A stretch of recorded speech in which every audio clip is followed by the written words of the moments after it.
মূল্যস্ফীতির লাগাম টেনে বাজার স্থিতিশীল রাখতে চাল, ডাল, পেঁয়াজ, রসুন, ভোজ্য তেল, চিনি সহ ৩০টি পণ্যের কর কমানোর প্রস্তাব করা হয়েছে এবারের বাজেটে। এই বিষয় নিয়ে বিস্তারিত জানাতে চট্টগ্রামের বাজার থেকে যুক্ত হচ্ছেন সহকর্মী নয়ন বড়ুয়া জয়। আর জয়, বাজারের নতুন বাজেটের বিকল্প কিরূপ প্রতিক্রিয়া দেখছেন, কি বলছেন ক্রেতা বিক্রেতারা?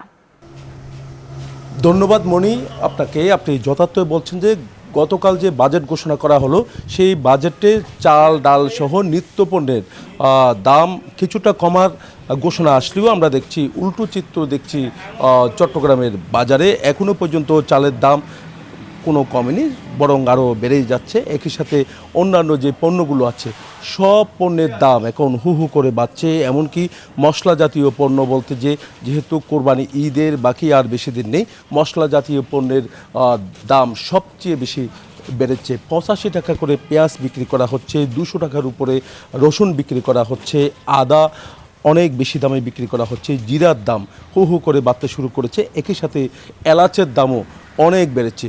সবচেয়ে বড় সমস্যা হলো চাল। আমরা একটু দেখাতে চাচ্ছি, চালের দাম এখন 50 টাকার নিচে কোনো চাল না থাকার কারণে এখানে যারা নিম্ন আয়ের মানুষ আছে তারা হতাশের কথা বারবার বলছেন। তবে বড় মৌসুমের মধ্যেও চালের দাম এত বেশি থাকার কারণে তারা বলছেন যে বাজার মনিটরিং নিয়মিত না থাকার কারণকে তারা দুষছেন।